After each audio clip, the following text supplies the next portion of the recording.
begin at the beginning. And on piano, that's in the middle, just so you know. So let's start in the middle, and let's just play the white keys. Let's not look at these black keys at all for now. There you are. You consider yourself a non-piano player, and you want to learn a thing or two to just noodle around on a piano and start to have some fun. So here's what we're going to do real quick in this episode. First, we're going to play some triads on the white keys. Do all 7 of them. We're going to learn the names of these keys real quick. First, actually, let's do that one first, and then we'll learn all those triads. Once we have that, we can use the power and wisdom and glory of the Infinite Songbook to teach ourselves some of the major triads on, well, we'll do all 12. There's 12 notes in the musical scale, in our musical scale, and you can use each note as the foundation of a chord. That word tonic or root is thrown around a little bit, or the octave. This is all talking about that same chord the same note that you build the chord from. So, and since there's 12 notes and then it repeats again, there's 12 major chord triads. And so we're going to learn those.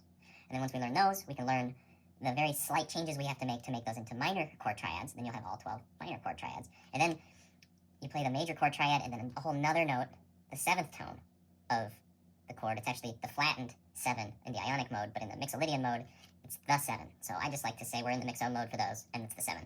So if I confuse anybody on those last confusing words, just disregard that part. You'll understand later. But for now, let's just not look at anything, and we're going to notice at first here that the piano has 2 black keys, 3 black keys, 2 black keys, 3 black keys, in this reoccurring pattern up the keyboard. So if I start off, let's get on camera here. If I start off here, that's the white note in between these 2 black keys, and that's the D. And it's always the D. So if I find the 2 black keys again up the keyboard, that's the D as well. If I find the 2 black keys, find that one, it's the D. Now you can just use the alphabet up to the letter G, and then once you hit G, you start over at A. And so D, E, F, G, A, B, C, D, E, F, G, A, B, C, D, E, F, G, A, B, C, D, E, F, G. And that's the name of these notes. These black keys don't actually have a name, and they have 2 names. And that's because if you're going up the scale, you'll just call it like, here's the F, the black key a half step up from that is the F sharp. Or here's the G, and the black key down from that is the G flat. And it's the same note as the F sharp. So you'll see G flat, F sharp, like a backslash, and it has 2 names, and it doesn't really have its own name. So that's a little confusing right off the bat, but let's just, now that we know how to locate what our root notes in the white keys are, which, you know, D, C is one off to the left of that D, and another thing you could do instead of having to figure out where the D is and then count up from there, or figure out where the C is, you can start to look at these black keys and realize that now, because of these black keys have this unique pattern of 2, 3, 2, 3, 2, 3, now if I hit a white key, that G is always going to be on the center left of these black 3. The D is always in the middle of the 2. The A is center right of these black 3. The E is always to the right of, so now I'm getting out of alphabetical order because you don't need to count using the alphabet. That will take your mind too long. So basically you just learn where these root notes are. Here's the B, here's the A, here's the G, F, E, D, D, D, D, D, because everything repeats in a spiral staircase on up. And so the very first exercise to do on piano is just make these major triads, they're called. And you take the first tone, I guess if we're just crash coursing it, the C will give you the ionic mode, playing from C to C on the white keys of the piano, and the ionic mode is what most people call the major scale, and that's most people's like go-to scale. And then the minor scale is normally the Aeolian mode, but there's 2 other major scales and 2 other minor scales, and there's a double minor scale. That all happen from understanding modes. So this very beginner exercise throws you into the deep end of the pool of trying to understand modes, but you don't have to fully understand. You can just get a little tiny kind of a whiff, like a little intuitive notion of like, oh, okay, I guess there's something different going on when I do the same thing. But for now, let's not get distracted with that. Let's just make these triads. Now, I use these 3 fingers to make the triad, and you're supposed to use these 3 fingers to make the triad. I like it like that. I can reach for the 7th a little better with my pinky. I don't know, I'm self-taught, and that's the kind of thing I think you get whacked in the hand with a ruler for when you first start. But I do it that way. You can do it any way you want, but we'll just go back to our D, I guess, since that's what we started talking about. Here's the D. Now, if you skip one of these white keys and play another white key at the same time as you play that first white key, skip a white key, play the next white key. So now that's a D triad. We're in the Doric mode right now, but you don't have to worry about that. It'll give you a minor tone, though, when you take the 1, 3, 5 from the Doric mode, and give you that minor. If you wanted to make it a major, you need to sharpen the 3rd. So now that's a D triad. We're in the Doric mode right now, but you don't have to worry about that. It'll give you a minor tone, though, when you take the 1, 3, 5 from the Doric mode, and give you that minor. If you wanted to make it a major, you need to sharpen the 3rd. again, we're getting a little ahead of ourselves. Let's just play, find the C. The C is the one off to the left of the two black keys. So once you know a couple of very basic things, you can infer a lot of this logic and like sit at that old piano that you've been using as a table and start to figure some of this stuff out just on your own. Just realize that you're dealing not with a straight staircase, but it's a spiral staircase. So when you hit the C again, you kind of started over. You're just one resonation shell higher. You're on a different flight of stairs here, but it's the same logic now repeats. Same thing again here. So the C major scale, all the white keys from this note, the C, up to this next C is just... Now to make the chord triad, which is what I'm after here in this exercise, is you get that root note, the C, and that'll be the 1. And then you skip one, play the next one, that's the 3rd. Skip one, play the next one, that's the 5th. And they're actually, it'll be the 1st white key, the 3rd white key, and the 5th white key. This logic doesn't hold once you try to stay in the same ionic mode and you use these things as different roots. There's two different things going on at once here. That's why it's hard to kind of break the seal on like learning about the piano. But you have the different keys, which is which your root note is, like the key of A, key of A sharp, or the key of B, or whatever. And then you have the different modes. And so those two different, there's like I like to think of it as in circles. And there's a wheel of the keys, and there's a wheel of the modes. You put them together, and you can line up the two wheels at different, if I want to play in this key, I can do that, and if I want to play in this mode, I can do that. And then when they line up, and you can start to build like a mental image about what's going on here. But the very first thing we should do, I think, is just to play these triads up the piano. And again, so I can use my left hand and my right hand in different flights of stairs. But I kind of can do the same thing. So starting on that C, I can play the next C up, and that's like the same thing almost. I can play the next C up, but now I can stick the 3 and the 5 behind that C. I can also do it down here. But I like to play octaves down here and just do the triad up here. So now that we know that, we can go, there's our C triad, there's that D minor triad, and I'm just moving this triad up the keys. E makes a minor triad, F makes a major triad, G makes a major triad, A makes a minor triad, B makes a double minor triad, I call it, C makes that major triad, and there you go. So now you're playing chords on the piano just by repeating the same easy logical trick of playing the white keys, identifying your root, which you can pick any one of these white keys to be your root. In this exercise, you can pick any key to be your root, normally. But, so, let's just pick the F. Here's the F. Okay, so there's the 1, 2, 3, 4, 5. It's an F chord. You can start to intuit the difference between the major and the minor chords without knowing anything about it. They just sound different. So here's an F, there's a G, there's an A, that's a minor triad. The B minor, I just played the B minor. I don't know why I did that. I should just play the B double minor. That is in a class by itself, but you're not doing anything wrong. It might sound like it at first because it's kind of especially dissonant. The really cool thing about these chord triads is how consonant they are, especially the major chord triads.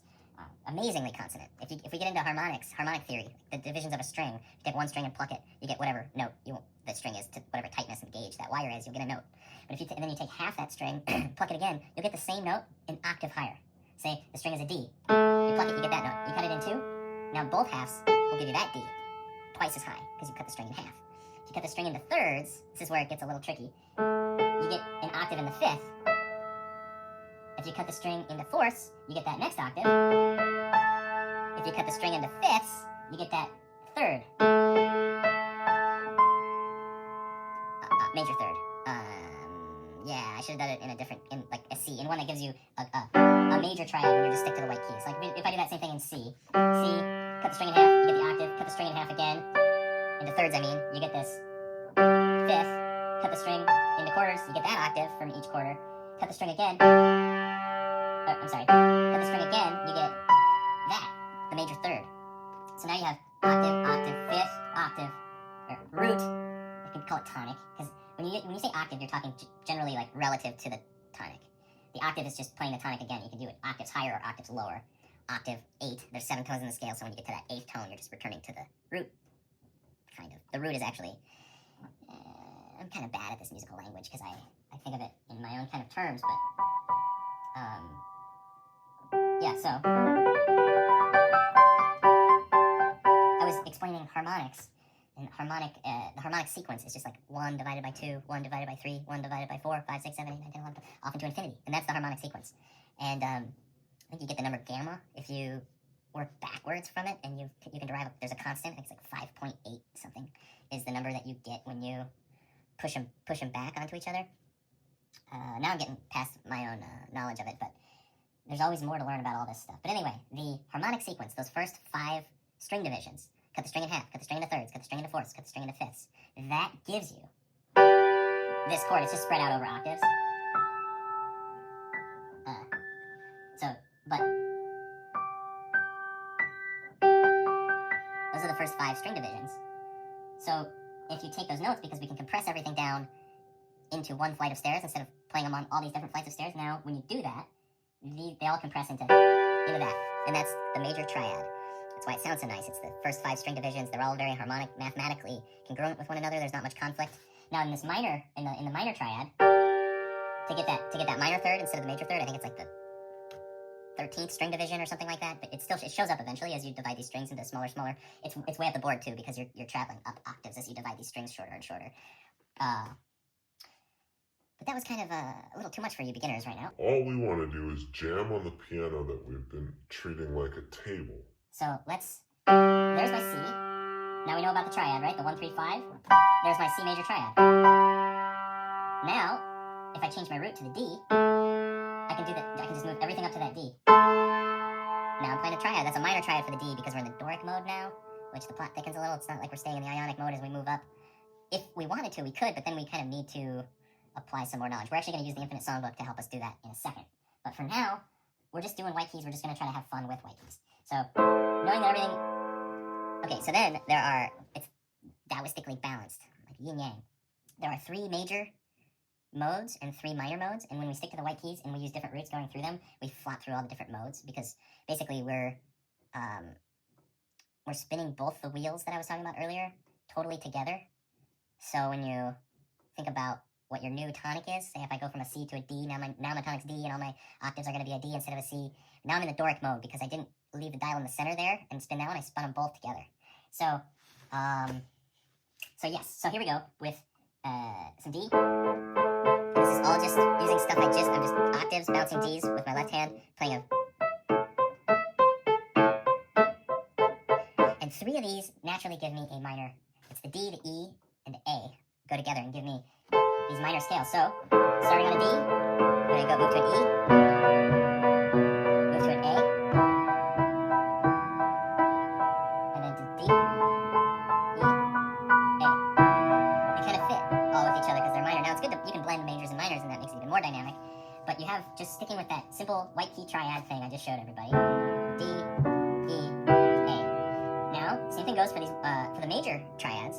I got a C, I got an F, and I got a G.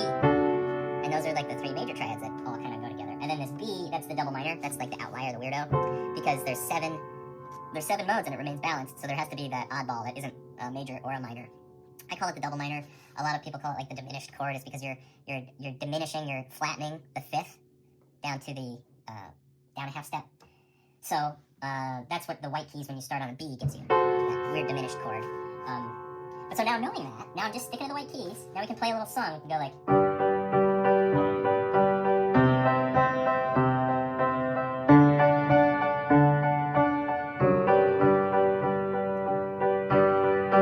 But now, I don't have to keep majors with majors like I just did.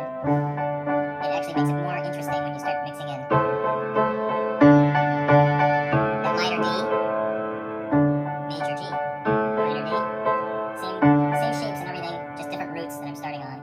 And you get those different iterations of the 1, 3, 5 because we're in different modes.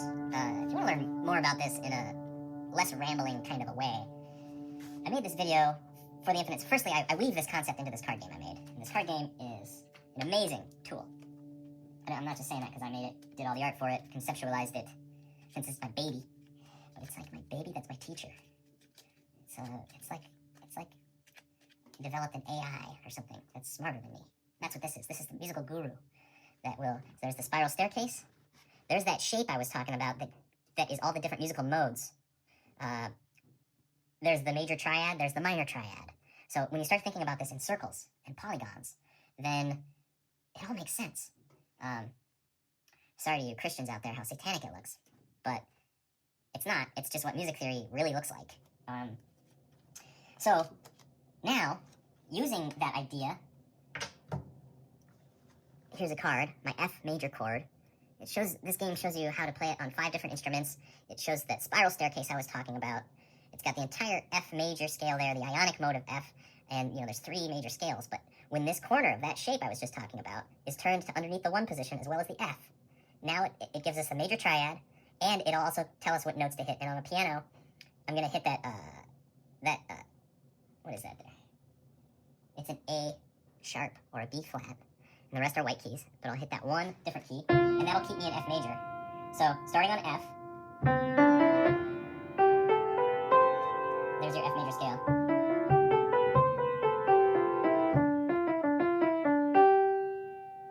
Oh, that's why I was going to G there.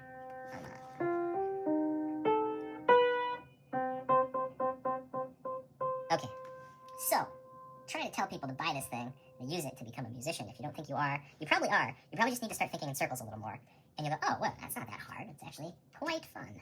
So, here's a G. My white key triad trick. There's a D. Now,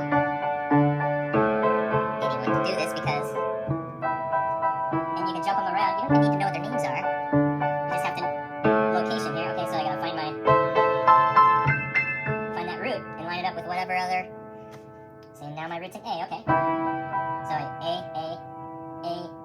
C, E. But it's just that triad shape. So in the beginning of piano, I would recommend to do this on any other instrument. I would say don't do this, just learn all the major chords first, like on any sort of stringed instrument. Learn the major chords, and then learn the minor chords, and then learn the seventh chords. Or basically, if you use the Infinite Songbook, the way I have you do it is to learn all the major chords first, and then you can start using the randomness of the Infinite Songbook and just draw a card. And there's a major chord. It's a D sharp, E flat. Same thing. The D sharp, E flat is just the 2 names that this chord has. Or it doesn't really have a name. It's just named after the keys it's next to. But it's the black key in between the D and the E. So you'll already know that one from the first phase of the game. But here's a 7th chord. So there's the chord triad, but you're adding it's a quadrad now because you're adding the 7th tone of the mixo mode to get a 7. And it shows you how to do that on all these instruments. And the banjo, the mando, the ook, and the git, and then the piano here. So, I highly recommend it. I'll just put it that way. But, so, first trick on piano. I know how everyone likes when you cut to the chase on these YouTube videos, so I guess I'm not that good at that. But, I've got these other videos. I think if you watch enough of my videos, I'll ramble in enough directions where it'll cover the entire scope. I'm not just going to have well-organized videos that cut to the chase for your busy, impatient life. I would like to cater to that. I'm just no good at catering to that.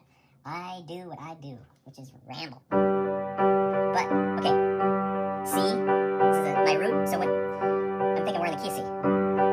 And, with this trick now,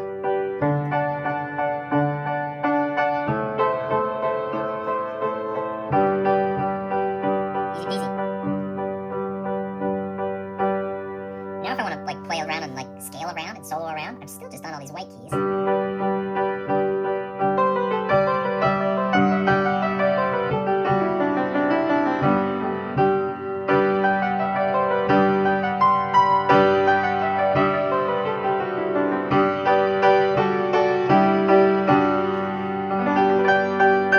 Really don't have to know much if that's all you're doing.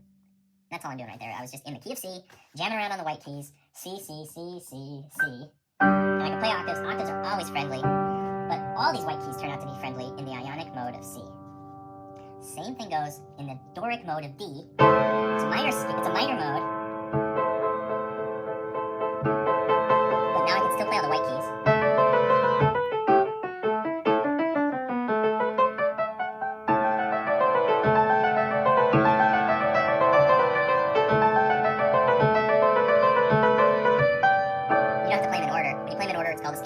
When you don't play them in order, you create a melody out of the notes of the scale, which is way more interesting than just playing them in order, playing the scale. So, now, I got all the white keys. I got C to C, D to D, E to E, F to F, G to G, A to A, B to B, back to C. C again, just because it's that spiral staircase. So, those were the 7 possible tones in this flight of stairs, because we're sticking to the white keys on the piano. I can only do this exercise on piano. I already said that, I know, but It's a the piano is geared towards this modal setup, and other instruments aren't, because like a fretted instrument, you have 12 frets, and then that 13th fret is where your octave repeat is.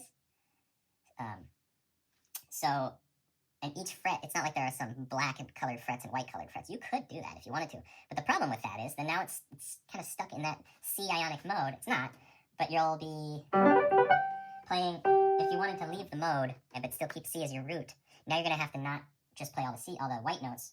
You still play 7 notes in between the 2 C's, but one of those, or more than one, is going to be a black note. You'll have to trade in a white note for a black note. And the reason is because of this cool shape. See it there? I call it the noodle crutch tool. I actually call it the philosopher's stone. But when you stick the shape on this wheel that spins, that is the noodle crutch, because it helps you to noodle. It helps you to noodle musically through the sonic C's. So it's like a compass. It's a musical compass. And so, you see the symmetry of the shape here. If you look at that, that's the symmetry is in the Doric mode. And then, so on piano, each one of these points on this shape is a white key, and each one of these straight long spots is a black key.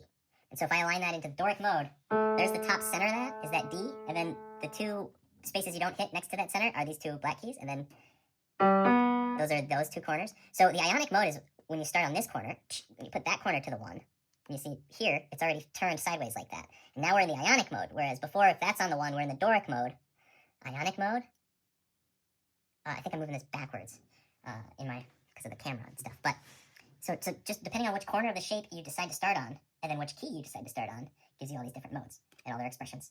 And then you're not stuck to just the philosopher's stone, or the common stone, I call it. You can put any other scale stone into the wheel that is the noodle crutch, and it will help you understand that stone and all of its modes.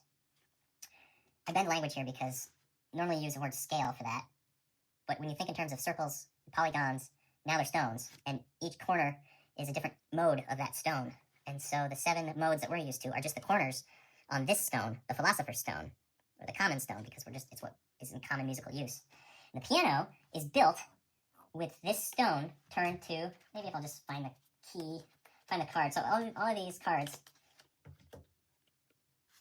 Okay, so there's the noodle crutch, turned to that ionic mode. You see how it's just all the white keys play both the triad of the thing and the scale of the thing. And the stone is turned to there. But now, look at, if I go, boom, and imagine that that's the 1. This doesn't spin, obviously. I have one that spins. But, so now we're in the Doric mode, and D is 1. And the 1, 3, 5 of that gives us a different triad, a darker minor triad, it's called.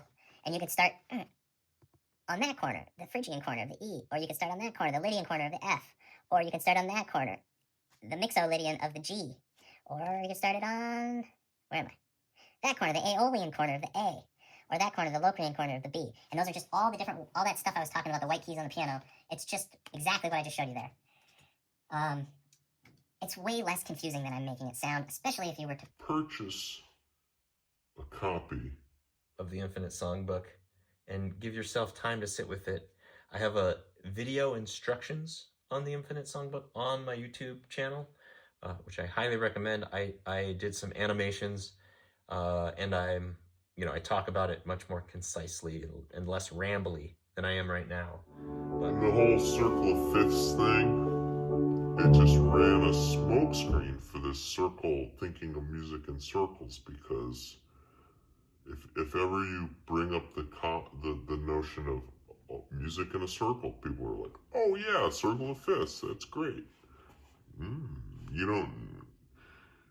The circle of fifths is cool, but it's not as cool as the circle of half steps.